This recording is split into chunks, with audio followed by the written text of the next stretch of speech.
Okay, now that we're recording, so last week you heard that we're doing end of year fundraising effort for the Rotary Club of Sebastopol Sunrise Community Foundation. And this is to make up for the fact that we were not able to do fundraisers in our regular fashion for the last 2 years with the pandemic, and also to make sure that we launch our second quarter century of being a Rotary Club with a very, very strong foundation, so that next year, Diana's current budget will be fully funded, and then all the fundraisers we do next year will go to the following year. So we will prudently be always a year ahead in our spending. And it's a great way to start celebrating today, because today is the 25th anniversary of the founding of the Rotary Club of Sebastopol Sunrise today. And for those who are generous, that give a big heart donor level, 5,000 or more, or anything above $150, will get to have a nice celebration out at the Loretto Vineyards in July to celebrate this fundraising effort.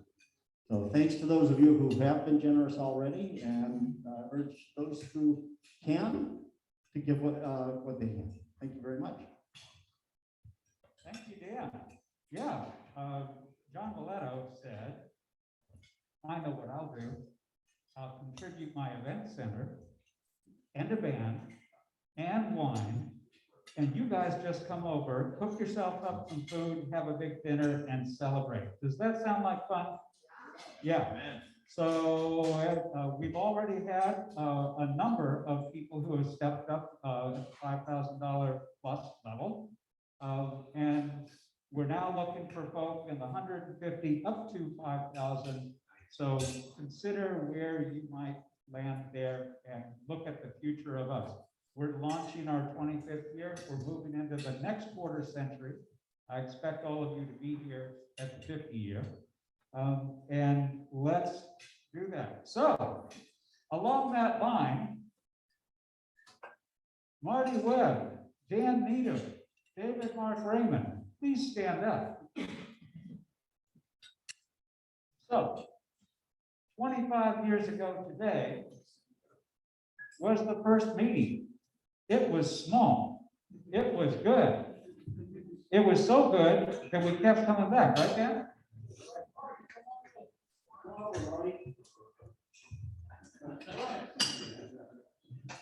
Photo op. 35 steps Here we go, guys. Yay. And Joe Gadzowicz, we're still standing, still laughing. Our hair's a little messed up. We have it. Well, and Joe will be here. So yeah, we had a group of people, apart from the Rotary Club of Sebastopol, who morning readings were more convenient for them. And apart from the Optimist Club of Sebastopol, forms the Rotary Club of Sebastopol Sunrise. And some of us are still around. Lucky us, huh? Lucky us. Thank you. Glad to be a member of a club with you guys. So, and anniversaries. We've got some anniversaries. Michael, I'm hoping that you've got a great idea what you're going to do. Yeah, we decided we would throw a party. So on Sunday, relatives are coming over, celebrating the anniversary, and also it's the same weekend of our son's birthday. So it's kind of a combine.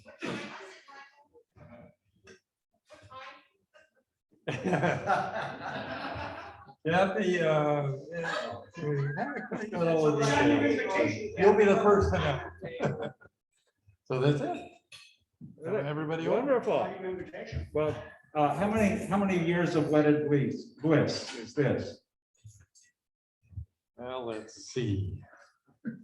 7, 9, Not a good answer. 3. No. Oh, he's counting the wedded bliss. How many years have you been married? Oh, how long have I been married? Well, that's different. I think 53 years. Whoa! 53 years! And counting. Longer than Here's reasonable. many, many more. And drop by Mark Olson's place, wish him an anniversary, remind him he better celebrate. That guy's working hard. PJ and Ellie are celebrating all the time. They just travel around and live the good life, right? How cool is that? Well, talk about magic moments. Dan Needham, you're not going to get to eat anything today. You're just going to be doing this, putting the mask on. Come on up here and tell us what happened. And again, Diana Curtis would be here. She accepted an award on our behalf at the district conference. Yes, she did. And if you can take that out of the envelope award. So we were awarded, there were only 8 awards given at this conference, a little bit different format, in some of the different focus areas that Rotary would like us to make progress on. And our club received the first award of the weekend district conference, and it was for increasing our impact. And they read off a very long list of things that we have accomplished to do that in our community and in the world. And thanks go to Linda Sinkay, who took some very rough notes and wrote up our award application. And thank you very much for helping us be successful. This reflects very well on David's effort in having a great year, and all of us for helping increase our impact, doing good locally and all over the world. Great conference, fantastic speakers.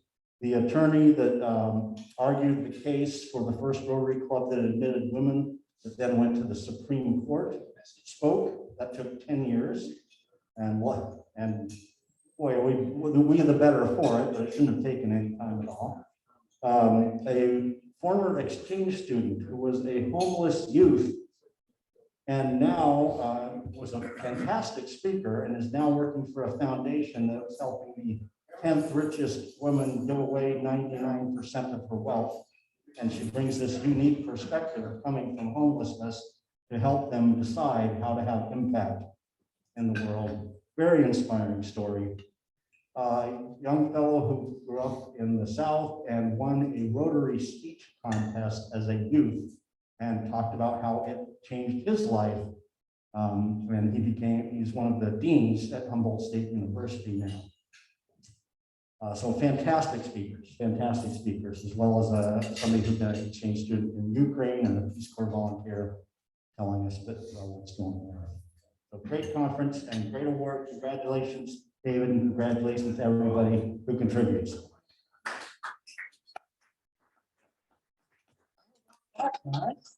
Pretty awesome. There are what, 48 clubs in the district, and we get a prize. Pretty nice. And that's Anthony Catlett, our outbound exchange student. You might recognize him. Was also up there meeting with other students. So then there was a tough moment. This last weekend, as we had announced, former club member Ted Walker had his memorial service, and Marty and I were there. It was very touching, wasn't it? It was very well done, and the family had a nice program lined out. One of the things I appreciate is that the speakers were pre-selected. It wasn't this everyone get out of their seats and walk up there and do it. Sometimes they go on too long, but his family had planned this very nicely. It turned out to a very good event to honor a man who's given a lot to the Twin Hills community and the Anley, or excuse me, Western High School District, also a board member. Yeah, and so many things. Many of us remember him, wonderful guy. And David had his son in kindergarten. Yeah, I taught his son in kindergarten. I was really happy when I went to the high school graduation and found out I hadn't messed him up that much. Tell you a story about that. I only did this once ever. At the parent-teacher conference with those guys, I said to them, Matthew is a person who could be president of the United States. This guy is amazing. He's got all the skills. So when he grew up and became, he went to University in Seattle and became a rocket scientist. I called Ted up and said, I hope you weren't upset or insulted when I suggested that he would be president. I underestimated him. So Jerry had a little procedure, so he's not with us today, but his daughter Audrey just graduated from the language school, the Middlebury Institute of International Studies in Monterey, California, and is, I believe, going to work translating Spanish to English, interpreting, not translating, interpreting. And there she is, and there they were. A great moment for that family. Hiking guys. Yes. What man now? This was the scenery from Monday's hike, which, you know, eat your heart out for all the guys who didn't go. As you can see by the background, happy faces. It was a terrific hike. Nice. Yeah. Thank you. And there were some beautiful pictures of flowers. You can join that if you show up Mondays at 8 o'clock at the parking lot. They changed the time to increase the participation. What is this? Dear heart, do tell. We're on the escalator there. This is our fourth advanced imaging conference for our astrophotography hobby, and which I wouldn't have if not for Rotary. That's a story. We can have coffee and I can tell you. But yeah, Jim's on the board of this outfit, and we have this conference every 2 years, and we're rubbing elbows with scientists and astronomers and amazing photographers who have their deep space objects published in the astronomy photo of the day. So learned a lot, brushed up on some Photoshop skills. There's all kinds of workshops. And it was, you know, this is our fourth one, and it's the first one I actually enjoyed because I wasn't back in a corner doing insurance. So I had a good time. And thank you for Rotary, because I wouldn't have been there if you guys hadn't bought me that first telescope 10, 11 years ago. So thanks. That is San Jose. And look at all the stars around those buildings. That's pretty. Okay, here we come to the slide where we all get to think about the things we're grateful for and we feel good about. And is there anybody who would like to volunteer and maybe make a contribution to the Rotary Foundation, the Club Foundation, or just do a good deed for somebody that needs it? I guess this would fit in the good deed category. I don't know if you guys saw my Facebook, but Monday night, 10 p.m., there's going to be not a meteor shower, but a meteor storm, potentially. And like the Perseids, to give you something to compare, are maybe 60 meteors per hour.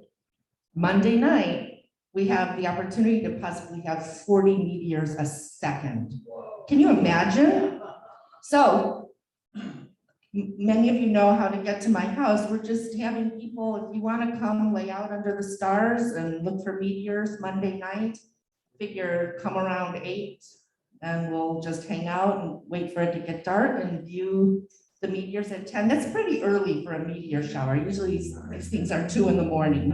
I know it's a school night, but yeah, so I can send directions, but anyone who wants to come have an experience, that's my favorite thing about astronomy, these things that happen once in a lifetime. And hopefully it doesn't fizzle out like many of them do, but I'm pretty excited about it, as you can tell.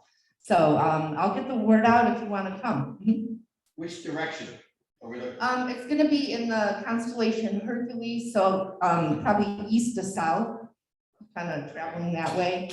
But they're all over when these things happen. What's happening is in 1995, this comet fell apart and it got super bright, and now we're circling back around literally. And we're going through the tail of this comet. So it's like rain on your windshield. We're just gonna be like right going forward. So hopefully there's enough of it left and it will be as spectacular as they say, once in a lifetime, perhaps. We're No not gonna kidding. hit any of them, are we?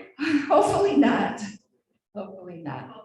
But anyhow, pretty exciting. So if you want to come over this Monday night, come on over, bring your zero gravity chair or a yoga mat with a sleeping bag and let's see, get your wishes ready and we'll see a bunch of stars. Thank you.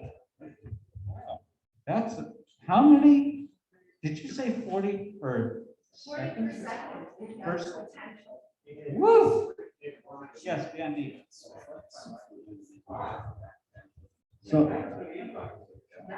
So I'm thankful and grateful that I have a 2-bedroom, 1-bath house that's available for rent here in Sebastopol.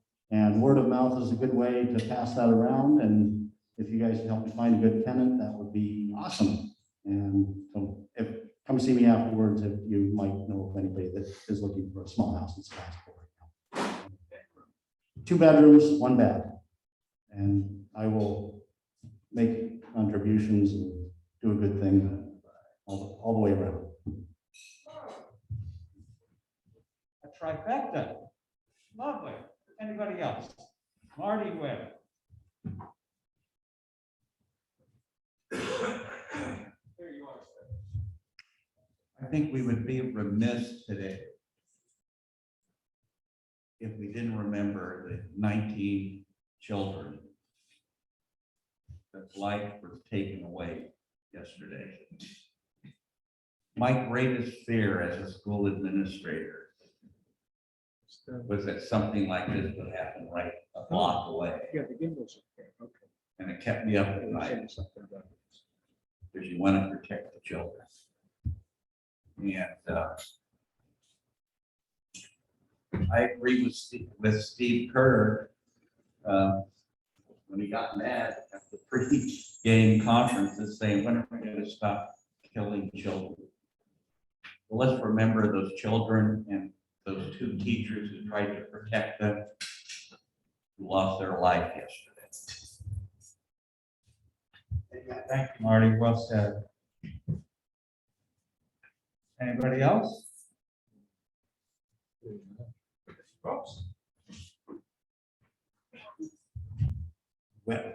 Well, as you know, Rotary is doing a lot to help Ukraine, and one of the main ways of doing that is providing medical relief.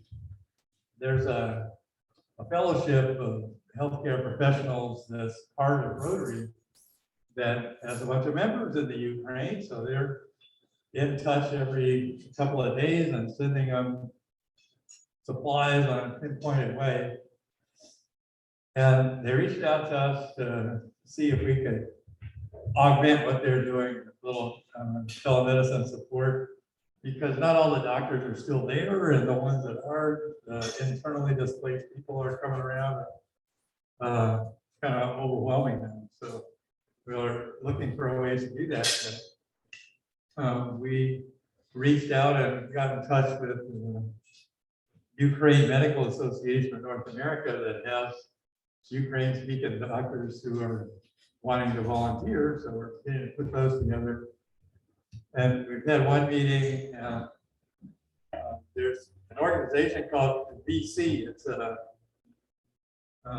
platform. It competes with Zoom, but they specialize in telemedicine. And they have a charity arm that matches volunteers with doctors in the Ukraine. So it's a platform that volunteers can come together on. So we're meeting on Thursday next week to figure out how all these can coordinate and work together. So that's exciting. It all came together in 2 weeks.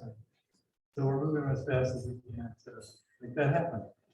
It's so impressive. Thank you, Michael. You do so many things. It's amazing. Right. When I saw at the beginning of our meetings, May 25th, rang a bell. My sainted mother, who died in 2000, Today, wherever she is 125 years old. So I'll give $125 from the foundation. Well, thank you, Rob. Thank you. Happy birthday to your mom. I'll bet she's celebrating and saying, look what I did, and he still remembers me. How about that? Yeah, congratulations to her, and I'm sure she was a wonderful mother because look what she got. Oh, there's secrets. Still gardening with quilts, okay. So next week, I thought maybe you would enjoy, who all has a Rotary pin at home? You've got yours on. On. Well, how many Rotary pins do you think you have at this point? But what if you wore a Rotary pin, or 2, or 5, or 10, or 50, or whatever you've got, and just be sure to avoid puddles on your way in. But why don't you get out your Rotary blank and put it on and wear it? Would that be fun? Yeah. You want to do that next week? Oh, hell yeah. Oh, yeah. It'll cost a lot. It'll cost, how about if we make it cost the number of the most pins worn in the room by one person? So you can get charged for that. And so, but if you bring one, you're good. And if you don't bring one, if Terry Kelly gives them back, you'll get one. So, Rotary Pride, we're going to show it. Laguna High School, they are hoping that we will come in and serve as ushers at 10. We're going to be presenting to the Student of the Year. That's $1,000, the Bruce and Helene Campbell recognition. And there's lots of wonderful things that happen. So that's on the 2nd. Show up at 9:30 if you're willing to help with ushering. Show up at 10 o'clock if you want to be ushered. There's too much on here for us to even think about, but I'm going to send out, I'll send out a blast. I'll put these on it. That way we don't need to spend our time that way because our speaker is trying to get everything done. I will point out though that on the entry table, that yellow sheet at the top, that's something about the summit that's coming up, the Community Needs Summit. It would be really good if people volunteered to table at that event and show off Rotary and what we do, because this is an event that's going to pull together people from the community, look at what the significant needs are, and talk about volunteering, because this is all about volunteerism. Could be some members out there, or it could be people who want to volunteer and do things with us. So there's a lot. Oh, also probably just mark it on your calendar tomorrow. You can go to Redwood Empire Food Bank and stuff food into bags and make sure that gets out to people. Don't want to miss that. So I'll send this out along with some signups. There's a lot of good stuff. And save a date, the Petaluma River Craft Beer Festival, sponsored by the Petaluma Clubs. That has always been a great event, and they're resurrecting that then and coming back together Saturday, September 10th. Be sure to go, have fun, and bring a designated driver. Any other announcements for the good of the order? 3, 2, up. Terry wanted to make sure that I announced. Terry wanted to make sure that I announced that this month it's first Thursday at Lo and Behold in Healdsburg. And we're meeting at 4:30 instead of 5:30. So you might, if you want to stay for dinner, you might want to make a reservation. So go look at the sign up that I invited everybody. And, maybe some of us could decide we want a table and we'll make a reservation. Bye. Oh, yes. As Marty said, George Dutton has gotten together with Terry and we're combining this with the Healdsburg sunrise. Should be a good event. And Terry should pay big time for this, right? And a very quick announcement, we've still got about 20 shifts to sign up for the Gravestein Apple Fair, and that will benefit you and the club in a bunch of different ways. I sent out an email about that, and the Noon Club and our club are filling those shifts to take tickets and direct people at the entryway. And then Project Graduation, which is happening the night of June 2nd, they need a couple of people to kind of stand by the exits and make sure people don't sneak out. It's easy duty. There's like an 8 to midnight shift and a midnight to 5 shift. So if anybody wants to be a night owl and help out the Project Graduation, come see me and I'll send you the link. Thanks. Well, there's one more way that we're having an impact. It's keeping kids alive on graduation night. And, you know, talking about a big impact, you know how we got that award? We got that award through your work. And we got that award because Linda Sinte wrote us up and told them all the great things we did. Thank you, Linda. You're welcome. It's a team effort. Way to go, team. Yeah. Okay. Our presenter.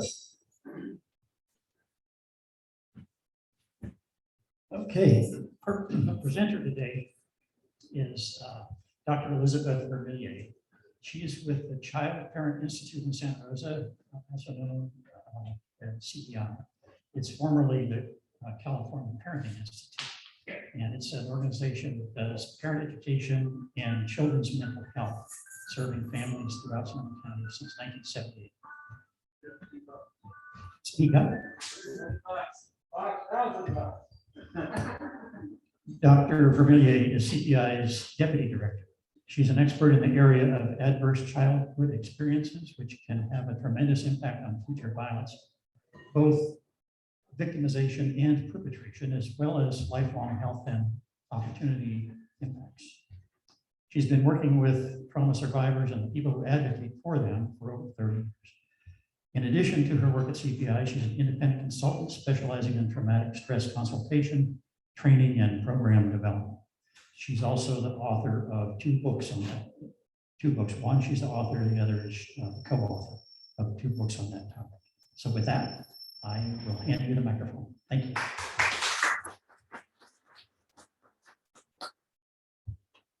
Thank you all so much for having me. It's a pleasure to be here. This is a heavy topic, especially in light of yesterday's events, right? Closer. Got to get that, you know. Okay, great.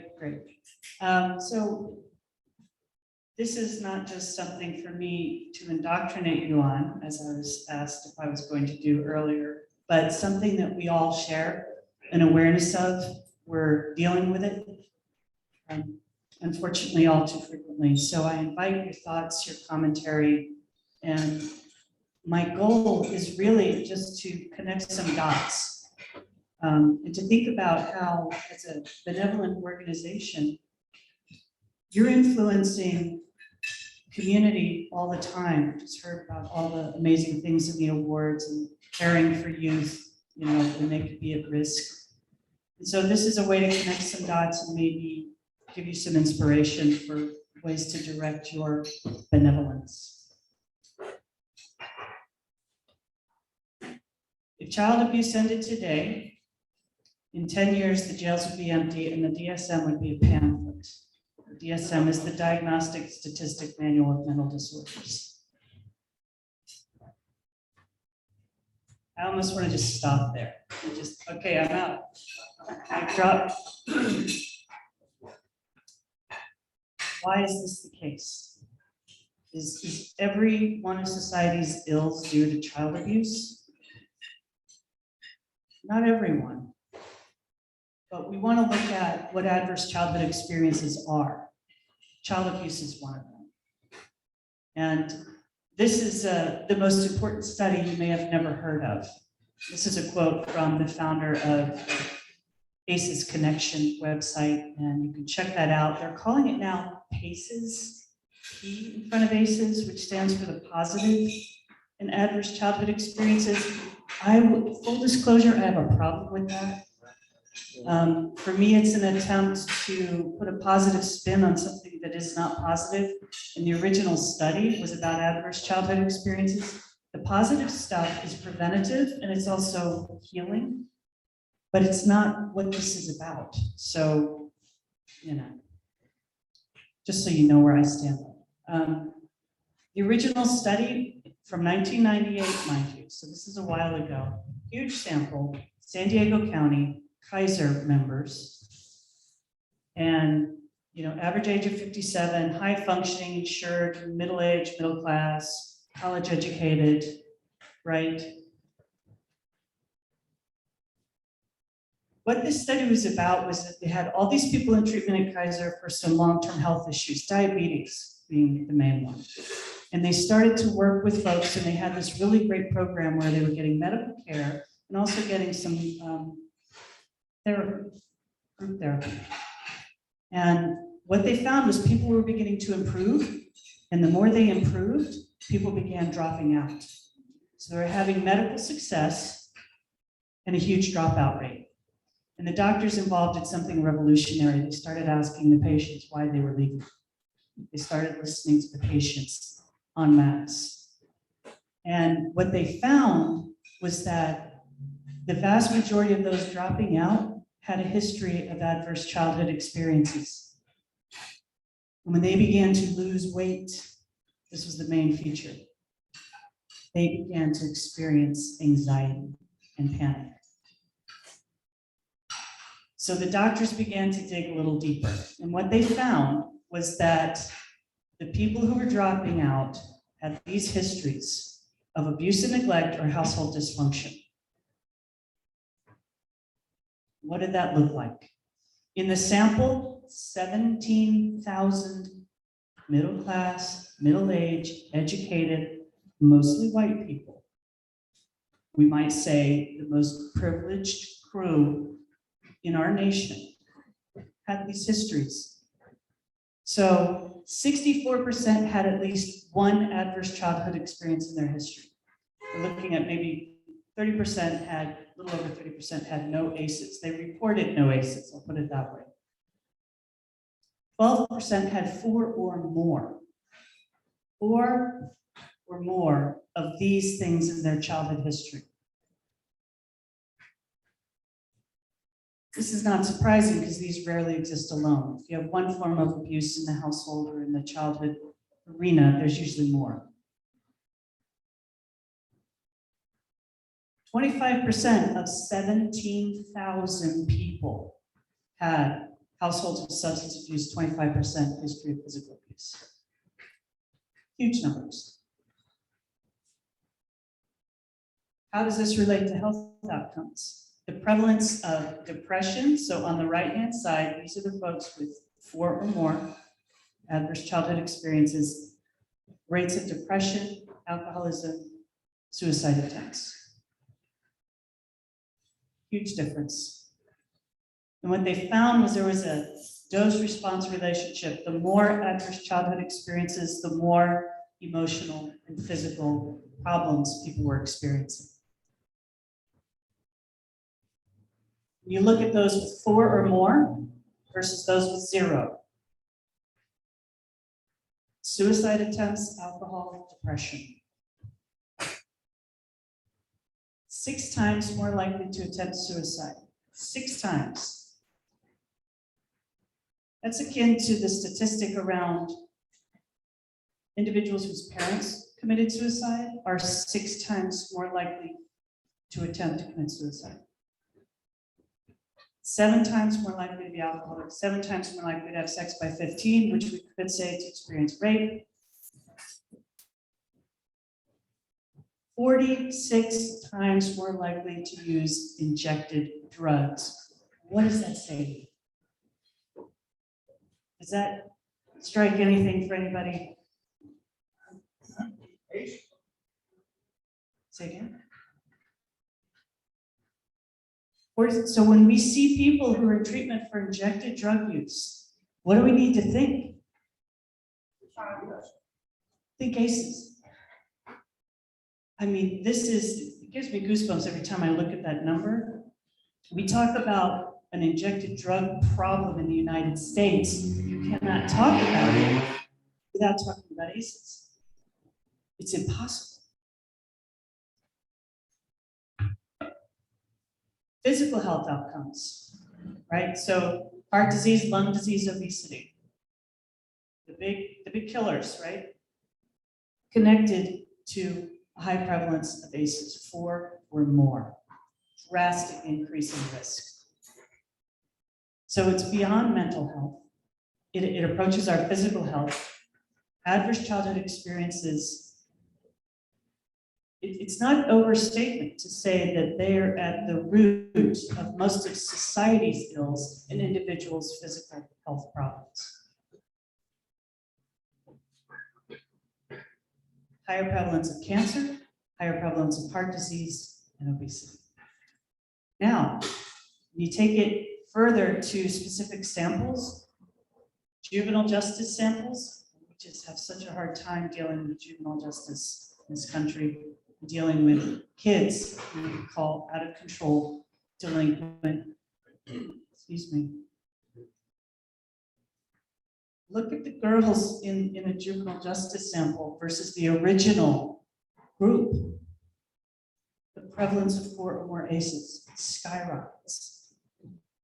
Well, then we have to ask, what is it? How do you end up in the juvenile justice system? You have a lot of ACEs. ACEs make it hard to cope with everyday life. Plus, you don't have a lot of support for coping with everyday life most of the time if you have 4 ACEs. Women raised in foster care.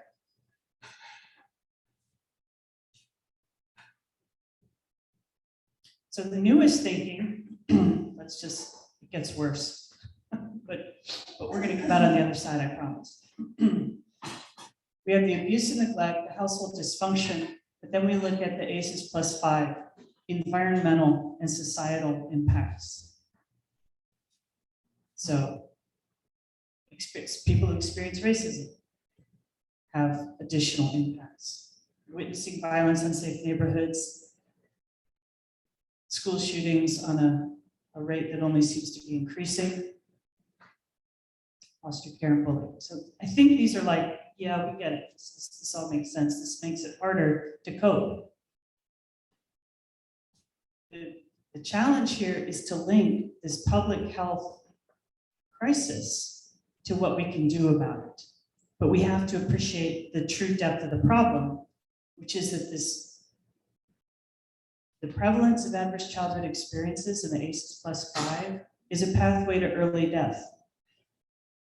And the data bear this out, that generational historical trauma. So, people think, we hear this a lot, it's time to get over it, right? But what research is showing us, data is showing us more and more, is not just your DNA. It's not just your DNA that affects how you cope with things. It is your epigenome, which is sort of like the accoutrement of your DNA, right? It's the butter on the toast. It's the stuff that is heritable, but is not DNA. And so we do have heritable traits from family members we never knew, great-grandparents. Historical trauma lives in our bodies. And on those accoutrements, on those extra bits that are not DNA but are attached. It's real. So people who say get over it, all I have to say is we've got to talk to them because they don't understand. Heritable trauma is real. Social conditions and local context. Where do you want to live? You live in Sebastopol, probably for a reason. There's probably a social context here that works for you. And we may say, boy, I'm really glad I don't live X, right? Because that social context would not work. Then we have that, so that's the ground, right? The ground in which we're growing. Then we have adverse childhood experiences, which is what happens to us wherever we've been planted. That disrupts neurodevelopment. When your neurodevelopment is disrupted, it makes it hard to get along socially sometimes. And then when you don't get along with people socially, or you're neurodivergent, just sort of the odd kid, you don't get good reactions. That makes it harder to manage. That impairs social, emotional development, and so on and so on. So we see this. This is the thing that's crazy for me is we know what's wrong. We know how to fix it. We can't seem to put our money where it belongs. Or if we're going to put our money where it belongs, we're gonna make nonprofits like CPI chase it on a 1, 2, or 3-year cycle. I can't tell you how much money and time is wasted chasing money. Sorry, you gave me a microphone. This is what happens. Apologize, Robin. She hooked me up with this. So when we look at the broader picture of ACEs, right? So we have household dysfunction, that's the tree, right? Where you've been planted. We've got the community circumstances, that's the ground we're growing in, lack of jobs, high cost of living, lack of social and fiscal mobility. And then we have the environment. Oh man, do we ever? The environment.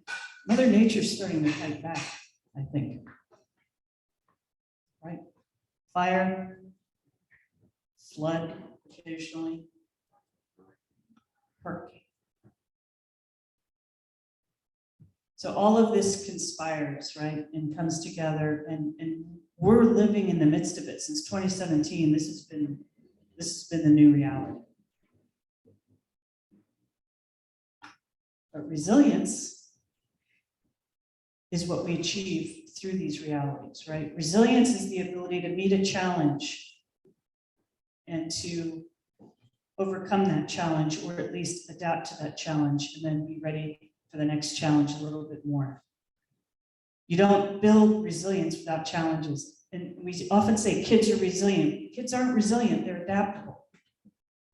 They become resilient, we earn resilience through these challenges that we have to meet.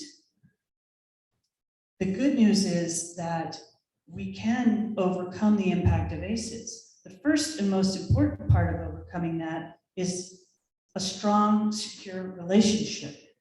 Secure attachment is the antidote to trauma. Could be with a dog. And there are a lot of dogs who save lives by being a best friend. Your cat is using you.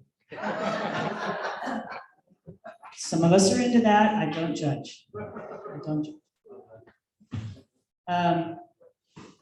But the resilience factor is like, what are my internal resources? What are my external resources? Who have I got that's on my team? It's important to know that. Because this is a public health epidemic. Yesterday is an example. And here's the interesting thing about that particular epidemic is that we seem to be divorcing the cause from the effect. And that's because in this nation, this is a divisive issue, in this nation, for some people, gun ownership is an identity issue. It is intimately tied to who they believe themselves to be. And when identity is threatened, as we have seen over the last several years, people double down on what they consider their identity to be tied to, and they stop listening. When our identity is threatened, we armor up and shut down. So we can't come at people with this stuff. We have to join, we have to bring people in, we have to listen more than we yell. But this is essential. So trauma-informed care, what does that mean? That's our solution. Trauma-informed communities actually would be my preference, but people tell me I think too big and I've got to rein that in sometimes. But trauma-informed care is a system of care where we recognize the impact. We understand that it's everywhere, right? There's no them, by the way, it's all just us, right? Everyone in here has been exposed to trauma of one degree or another. We recognize the signs. We look at how someone's reacting, has been activated perhaps. And so we want to ask ourselves, what's going on with this person rather than just reacting back? We respond in a way that's productive, in a way that works, versus a way that satisfies. Another big problem in our country. We want to be satisfied all the time at the expense of what works. And then we resist re-traumatization. I'm going to do my best not to hurt you. I'm going to practice psychological universal precautions and think anyone I encounter is likely to have been traumatized, and therefore I'm going to be careful. and we strengthen resiliency factors. This is what works. This is how we end child abuse. We strengthen families. This is how we do it. We know what works. This is study, research, there's data. I don't do data on people before 9 a.m., so you're welcome. Although I did a little in the beginning. Knowledge of parenting, right? Nobody gets the handbook, and your example of parenting may not have been sufficient to the parenting job you have to do. Even if you had good parents, you have that kid who's just a little bit more challenging. Everyone needs help. It needs to be normalized, destigmatized. You don't just come to CPI because you have a CPS case. Come take one of our parent classes. They're free. We're getting them funded. Thank you, Kaiser. Come take a class. It's for everybody. If you've got a 2-year-old who's in the won't phase of life, that's really activating you, come take a class. Concrete support in times of need. When you need diapers and you don't have money and you have to choose between diapers and food, kids stay in diapers too long. That's why we have a diaper project at CPI. Families can come get diapers every Saturday. You sign up, free diapers. We don't want people to have to make that choice. Thank you, Redwood Food Bank. Resilience, right? You want to build resilience, which means if you're having a rough time, if you're struggling a little bit, I'm going to help you meet your challenge with support. That's what it's about. Meet the challenge with support.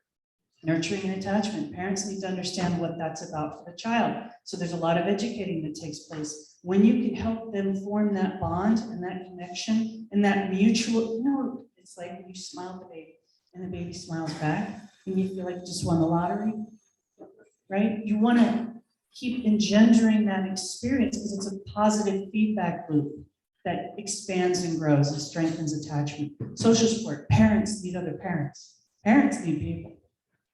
Parents need people, especially new parents. Parents who are new parents again, and they didn't expect to be, right? You've got to have people around, people who will hold your baby so you can take a shower. And children's social emotional competence. We need parents to understand child development, right? Why your 2-year-old can be perfectly competent in this arena and lose their mind in that arena. And that's normal. And it's not their fault, and they're not trying to ruin your day, right? That's where a lot of these seeds of abuse can occur, where parents don't know what to do, and they feel bad about themselves, and they feel isolated. So this is the stuff that protects. Their community approach is okay, Pollyanna, maybe, but I dream big. I envision a community where all members are safe, healthy, cared for, and educated, including people who are documented, undocumented, visible, and invisible. We want everyone in the community to be able to provide a good response to someone who's having a hard time. Everyone can give a compassionate response to a traumatized person, and we don't try to rush people through their experience. So schools, faith communities, treatment centers. You're welcome to share these slides out. I know there are a lot of words. So what do? We present to stakeholders, like you good people. Here's what we want you to know. Here's who needs to know, everybody. But if you say everybody, people go, goes kind of in one ear and out the other. Then we look at the upstream benefits, right? If I do something now, where will I be in 10 years? It's sort of like folks who are really struggling with racism and systemic racism, and people who are upset about critical race theory, which is a straw man, because that's a law school thing. That's taught at higher education. But what happens is there's this sense that, don't blame me for what happened 150 years ago or 50 years ago. Okay, I'm not blaming you. We are responsible for where we're going to be in 20 years. So that's the upstream benefit. Where do we want to be in 20 years? I want to be with the protective factors. I want every new parent to have a home visiting nurse as part of the normal course of events in this country. You're going to have a baby, you're going to have a nurse at your house, helping you, showing you it's normal. Other developed countries can do it. I think we can. We're just a baby country, but I bet we can do it. What are the benefits to the community? We've got to show people what's in it for them. That's really important. Why? Why bother? Why do? What's in it for me? We'll have less violence. We'll have fewer fractured families. Reduce bullying. Smaller jail population. What's in it for the service systems? Why do we need to fund these programs better and differently and without making people chase money to provide the services in the community that no one else can afford to provide at that bargain basement price? The changes in the system, the upstream benefits are manifold. We got to look at the barriers, which I'm not going to go over because we're already running out of time. But you know what the barriers are. Most of the barriers can be boiled down to one thing. Well, two: fear and greed. Fear and greed are the barriers. I'm afraid I'm going to have to change systems. I'm afraid you're going to pull money out of my pocket. I'm afraid I'm going to lose status, power, whatever. Can't be ruled by that. I know this organization is not ruled by that. I mean, I love it. You get fined like falling out of bed, right? To do good things. And it's an agreement you make with one another. We all agree that we like the system. It's fun. We can laugh about it. We can joke with each other about it. You have that mentality, that make a difference mentality. We've got to keep spreading that, right? Which you do very well. So remember, the motivator, the child abuse ended today. In 10 years, jails would be empty. Disease, disability, and social problems would be drastically reduced. And mental illness would be rare. Thanks for your time, and I'm happy to take any questions you might have.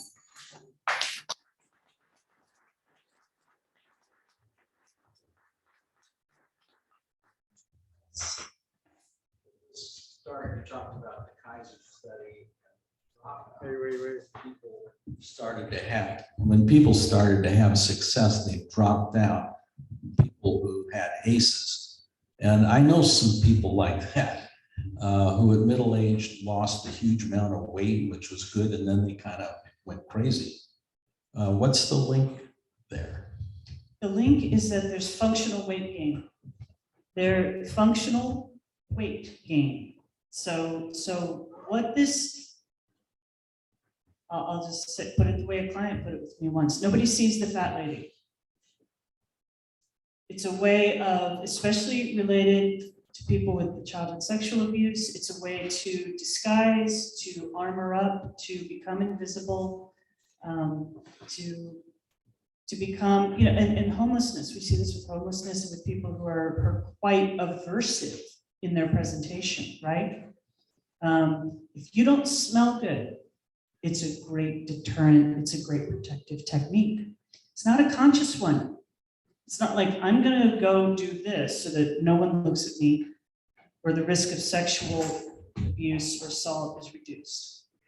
It's an unconscious protective mechanism.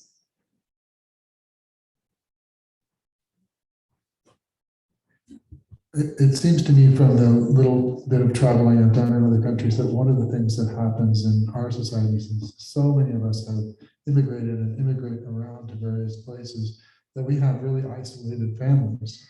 You know, a lot of us don't have multi-generational people in our village. And that is a huge problem. You talked about having a nurse come into your home. That's a great solution, but it's also not the same as having the grandmother there. Is that something you address? And sisters and younger children who can help hold the baby. I mean, older children who can help hold the younger ones. I think that it's both and, right? So having family, whether it's birth family or chosen family, who are available to provide that support, that's critical. The displacement, people moving around, you know, this is just sort of how the world is now. We've got the world's bigger and smaller, and we are more isolated than probably ever in history, right? In terms of large family groups, especially among white people, I would say. And a lot of our relationships happen by contract now, right? I will contract with you to care for my children. I will contract with you to do this or that or the other. And there's no judgment on that. But what it does is create isolation at times. And the isolation is also around who I think I should be as a parent. If I'm a new parent, I'm supposed to be able to handle this. But one of the things that we're realizing is that people need that support to understand, no, you're not supposed to know how to handle it. And if you don't have family around you to help you handle it, we want to provide somebody who can help you. And we want to be there for you.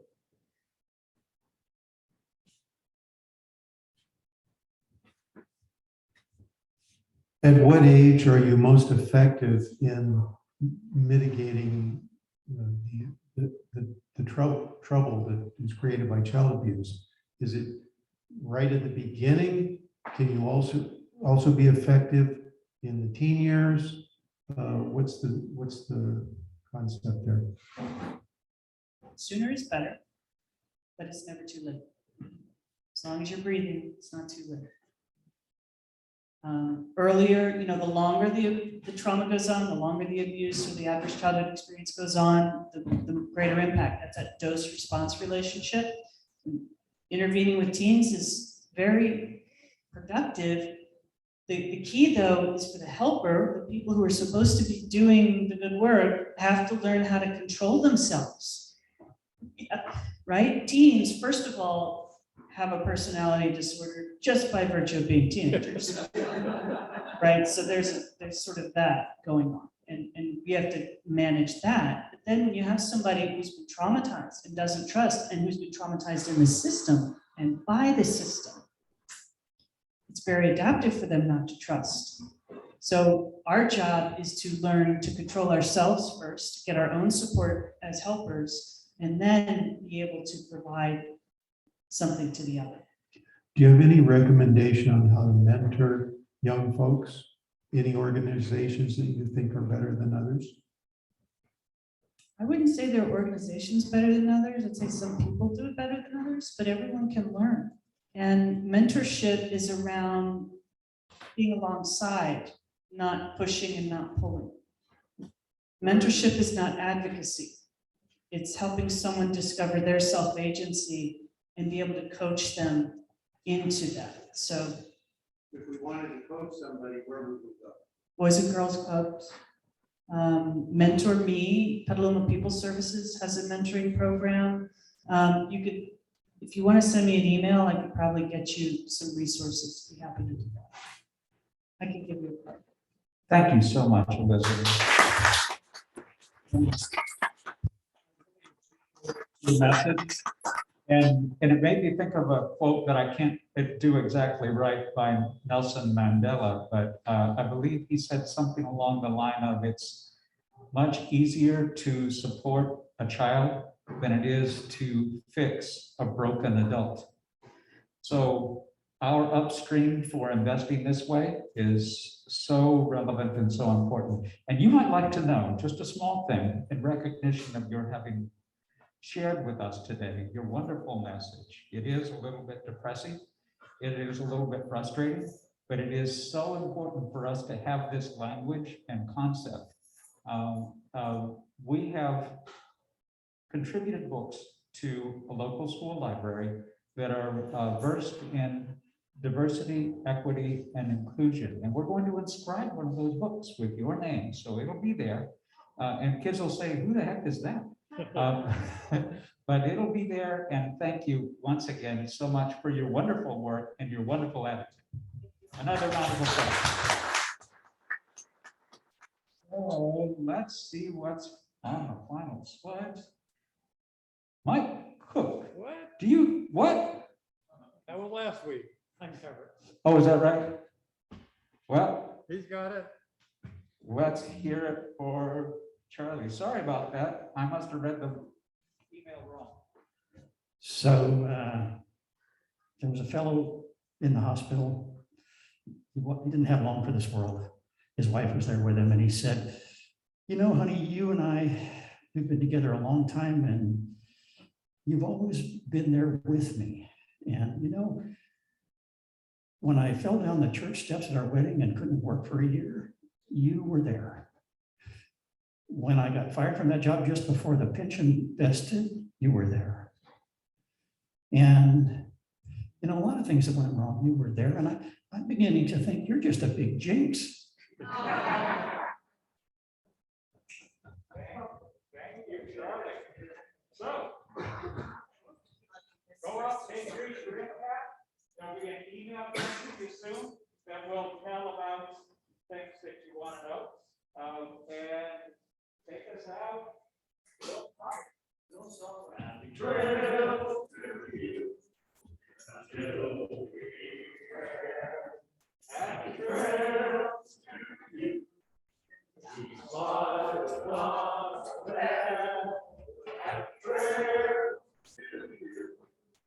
Till we meet